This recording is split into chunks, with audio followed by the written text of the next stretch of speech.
Ladies and gents, this is Emma's Like Team Spirit. We're back with Neil. Neil, thanks for coming back. Sorry, delighted to be back.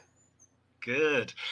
Neil, today we're getting back to something that's a bit closer to what you work on all the time. Last time we did synthetic data. This time we're into marketing measurement. And when we planned this, we called it the journey from sort of attribution through to marketing mix modeling. We maybe define those couple of things as we go along, but there's kind of like a path that brands take where they slowly adopt one, then the other. I was wondering if you could start this off by taking us through that journey, please. Yes, of course. So I think one of the easy ways to think about this is as a company grows, their problems change. So it's funny. Years and years ago, I was talking to a guy who ran like an outbound activity business, and I'm working in marketing measurement, and I said to him, "How do you know where your customers come from?" As my naive, like 22-year-old, very excited about my new work kind of thing. How do you know? And he went, "I ask them." And you go, "Yeah, it's such a stupid question because he's got like 2 customers a day. He just asks them." And then as you grow and grow and grow, so you can think, it's actually, there's a little chart on my website if anyone's interested that lays this out in order. But you can go from like your very local business, like you like this chap or a plumber or something. You just ask your customers, and you're close enough to them that you can get an opinion. And then at some point you're kind of scaling up on the web. You're probably bootstrapping up on paid social, that sort of thing, and you're getting a stream of information back, which is actually, while you're small, quite good information. So you people can't become aware of you any other way, not really, because you're a brand new brand, no one's heard of you. So what's getting reported off your YouTube and your Meta attribution reports, where it's saying, hey, people saw ads and then they turned up on your website and they bought stuff. You go, oh, okay, cool. That's probably incremental. So it's probably, when I say incremental, just for anyone who's not following the buzzwords, I'm saying sales that would not have happened anyway without the advertising. So we're actually adding to sales. Works pretty well while you're small.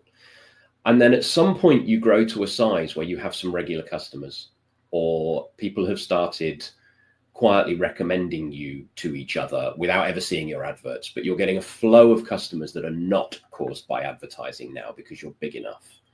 And the bigger and bigger you get, the more that happens. It's repeat customers, it's people who become aware of you another way, that wasn't your paid ads. And at that point, your direct attribution starts to fail. And you don't have to get that big before this happens. Even local businesses will see this, that you've got to a size where you have a baseline of sales, and if you turned everything off, you would still sell stuff tomorrow. And now your attribution is broken because your YouTube report and your Meta report are claiming credit for sales that would have happened anyway. And so I think there's a lot of people in this situation where, you go on LinkedIn, it's just recycled posts at the moment going, you must do incremental attribution, you must do incremental, you must do incremental. What we wanted to talk about was the problems that happen when you try. So you're in this world where you're aware that you've got a problem probably now, because there's been enough noise and Binet and field studies and all that sort of thing going, you must look at incremental. You're aware you've got a problem, and we're into kind of, well, how do I now take that step? Because it's a very different world to what you're used to when you step into that incremental measurement. Neil, take us there. I'm excited. Take us into this world. So you're measuring all your channels, however you kind of go to market. You've got all these different platforms telling you a number. You're saying that over time, customers recognize you more or become more loyal. They still come back the easiest way. Everyone will be familiar with, using Google search to be like, I can't be bothered to type in a URL of my favorite brand. It's kind of easier for me to navigate there. And this would be one classic path of people would pay for clicks when people really didn't have a search intent. They just needed to route themselves to the right place. So that's one example. But what comes next? What's the next thing? I think we framed this as a mixed modeling type problem. So so that's your. what used to be next, mostly before privacy law shut it down, was you'd start trying to do modeled attribution, but that's kind of fallen by the wayside, I think, for the majority of brands. You know, you can do it a bit, and you can do some rules-based attribution where you just say, I'm going to downweight this and I'm going to upweight that because I think I should. It's essentially just imposing your opinion on the numbers.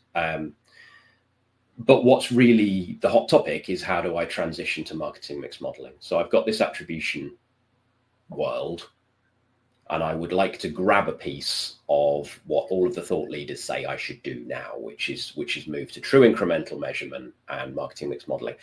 I'm a big proponent of this. Yes, you should. What we thought we'd chat about today is why that's difficult and the kind of rocky road that a lot of brands will face as they try and make that transition. So what immediately happens is that attribution world, we were aware was we were aware was wrong, but it was comfortable.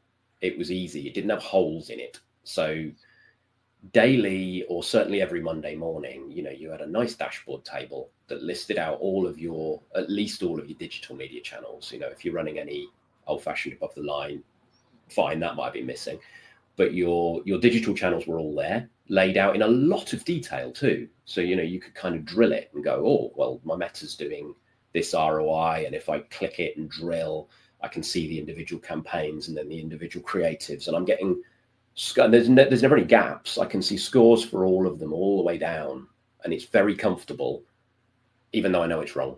And there's kind of an ease of putting that report into the board meeting and doing some commentary around it, things like that. And as you transition to marketing mix modeling, everything gets better, or it should slowly get better in terms of being more true, but it will also get vaguer and much more high level is the struggle. So if you go, as I move into marketing mix modeling, I'm still going to want results on all those individual ad placements and a score for every single creative and things like that. You're going to run into an awful lot of trouble because marketing mix model can't do that. A marketing mix model looks back usually a couple of years at least and tells you about average things on average most of the time. It's giving you general answers to kind of general questions and going, in general, what do I think my paid social ads are doing? In general, what are my YouTube pre-rolls doing? Rather than this really, really, really high precision. The other thing that marketing mix modeling will do is be quite volatile, and if you build it wrong, it will be wrong. So that's another challenge. They're not easy things to build and get right. So where I say rocky road is if people kind of come into this world going, well, it's okay, you know, I've heard marketing mix modeling is better, so I'll swap my old attribution reports out and I'll swap in my fancy econometrician who's costing me a fortune, and everything will just be better. And I would go immediately, everything will probably just be frustrating if that's what you're expecting. And so how we move through that, you know, kind of the expectations that we have, I think is really, really interesting. How do you transition from that? Because you should transition from that attribution world because it's not true. But how you do it is a path rather than something that you can just swap. It won't swap easily. And depending on who you swap in, it might not swap at all. You know, sort of there are, I won't name names obviously, but there are companies out there pushing some pretty shaky automated methodologies which are not going to work well for most brands most of the time. You know, they are going to produce silly answers and they are going to fall over and they're going to have gaps in them, that sort of thing. So there are going to be problems. So the rocky part is marketers schooled on the heroin of immediate results every Monday morning from their platforms, and yeah, it's there, and they can talk about it even if it's a bit wrong, to more high level but perhaps more infrequent type information that's exactly what they're used to. Yes, and less frequent updates. There are things we can try to do to get opinions faster, but in general, because of marketing mix modeling, marketing mix model looks backwards a significant amount of time to be able to do what it does. So it can't assess yesterday's ads on their own. It has to look back at a decent amount of data to go, on average, I can statistically model what's been going on for the last year or so. I can't do it just on a day's data. The technique doesn't work. So you're getting quite infrequent major updates to what you think rather than this continuously rolling, easy, comfortable world that we were in. And it's a challenge that, to a business that is used to seeing that detail, to kind of move to a world where you go, well, we have an opinion and we will revise that opinion quite infrequently. Maybe every 3 months, maybe every 6 months, we will get a major wave of this is what we think is going on now. It's quite different. And Neil, take us through when someone adopts this methodology, maybe for the first time. There's a bunch of kind of things that I would consider like universal truths. So there'll be some types of channels and things that are always slightly overstated in their platform data or something like this, or their early attribution data. And then some things that the mixed model will read really well. There's no other way to do it. Could you just like call them out for me? So like things that you just see time and time again when you first build a model, what would be like some channels that are underrepresented before and reflected well in the mixed models? What will it pick up? And what will be the other way around where, so people expect? Very, very common. The marketing mix model will cause you to put more weight onto the media channels that if you were only doing attribution that you couldn't measure at all. So if you're running more traditional above the line media, TV, radio, press, that sort of thing that you just couldn't track with attribution at all, then marketing mix modeling is going to start crediting those channels.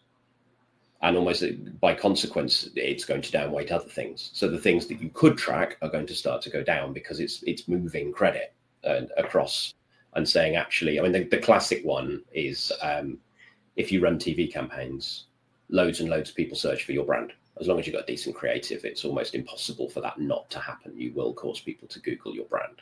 And those people will arrive on your website and some of them will buy things. So classic attribution goes, the last thing that those people did was a branded Google search. Then they clicked a branded Google search ad. So I attribute them to branded Google search. And the search team, will pat themselves on the back going, hey, we acquire customers for 50p. That's amazing. But actually they're being driven by TV. So the marketing mix model will invariably lean, which very often is the reason you built the thing in the first place, is that you needed to lean some credit to these channels that weren't getting any because you knew they should have some. The other thing it will do typically is just downweight digital in general. You programmatic ads, your paid social ads, your search ads will just get a downweight in some proportion because at the moment in an attribution model, before you do MMM, they are the way those attribution models work is claiming credit for sales that would have happened anyway. I mean, I had a client once that they'd basically run such heavyweight Facebook campaigns that they had effectively cookied every 25 to 30-year-old in the UK, pretty much, because Facebook, it was a while back when all the younger people were still on Facebook. And those cookies were claiming loads of credit because that was the only thing in the model. So the model goes, right, well, basically everyone saw these ads on Facebook who then went on to sign up with us. So Facebook caused them all. And we had to have a conversation about that's not incremental. That's you've literally flagged every young person in the UK. And when some of them turn up and buy stuff off you, you assign the credit to Facebook. So we need to do something about this. It's an extreme case. So it's quite a big paradigm shift, Neil, isn't it, for adoption? Because those are those digital things where you turn on the tap, you put dollars in, some sales appear, things appear on your website. It all feels good, doesn't it? And I suppose when you move into like, hey, we need to spend more money because we're maxed on our direct channels or whatever it is, or where we can spend, maybe now we can begin advertising. Well, we shouldn't do that without measuring. But when we start measuring, all the stuff that we felt we knew, we have to reframe in a new world. Exactly. So you get the two things, I suppose, happen. One is you get a big reframing of what you thought you knew, and that's if you do get the answer right. If you do build good models in this new world, so you get a reframe. But like we say, that's kind of why you did it. That's why you wanted to make this transition, is because you thought you were wrong. So yes, you're going to get a new answer. The other thing, like I mentioned before, is just the way the technique works is more difficult. Is slower, has much wider kind of uncertainty on it, that sort of thing. So you move from a world where you were sure, I mean, sort of sure in air quotes, because you knew it was wrong, but you had a table that said Google drove 100 sales, and you go, great, and that's brilliant. And now you're in a world where you go, well, over the last year or so, we think Google drove this many sales, but there's quite a wide uncertainty on that. And we're not going to have another look for another 3 months. And see, you see what I mean? You're giving up this kind of very comfortable, I'm pretty sure this answer's wrong, but at least I get it every Monday morning, and it's never not there. That sort of thing. It's never, oh, weird, it's gone negative in this month's model. It doesn't do stuff like that, because it's mechanical. Whereas you move to statistical modeling and you're much more in a world of uncertain opinions, which are better opinions on what's true, but are much more uncertain, much more wobbly, much less frequent, which is difficult. And yeah. So I guess the insight then, Neil, is that you need a steady hand on this one. The communication levels around this type of adoption of a measurement methodology like this are just critical to just avoid people either unduly worrying too much, but taking people along with this at the right pace. So it's not just like, we did it for a quarter, it was garbage because it didn't say what we wanted.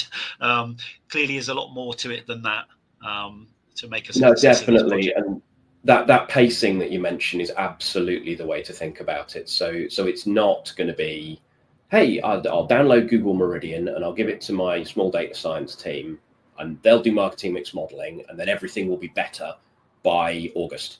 It doesn't work like that. It's very much going to be, let's have a long-running, evolving process where we start to understand this technique and how it applies to us. And probably we don't talk to finance about the fact that we're going to look initially, because everyone will get overexcited and want to see it. And also, so, as a CMO, we're going to quietly run this thing in parallel while we come to understand it, while we come to see how these techniques work, and treat it as something that will evolve, and we'll come to understand it, and we'll come to understand how we're going to apply it. And at some point, once we're comfortable about the way it works and how stable it is for us and the sorts of answers it produces, we start bringing in the rest of the business and going, hey, we've got a really, really useful thing here. Conversely, going, hey, we've briefed this project out, and in 6 weeks, we're definitely going to know the true ROI to all of our media channels, is a horrible thing to do, because you set yourself up for, in 6 weeks, you need to know that. And probably that first project is going to come back with a lot of vagueness and more study needs and problems and things like that. So if you've set up this big kind of artificial deadline when everything will be better, and told the business that artificial deadline exists, then that's the recipe for a lot of disappointment. Okay, well, we don't want that, Neil. Sounds like brands need to think about, boutique consultancies like Sequence Analytics to support them on this type of thing. Would be my big tip, my big takeaway. Neil, we're going to hit time, so thank you for taking us through that. Ladies and gents, this has been ML's Like Teen Spirit.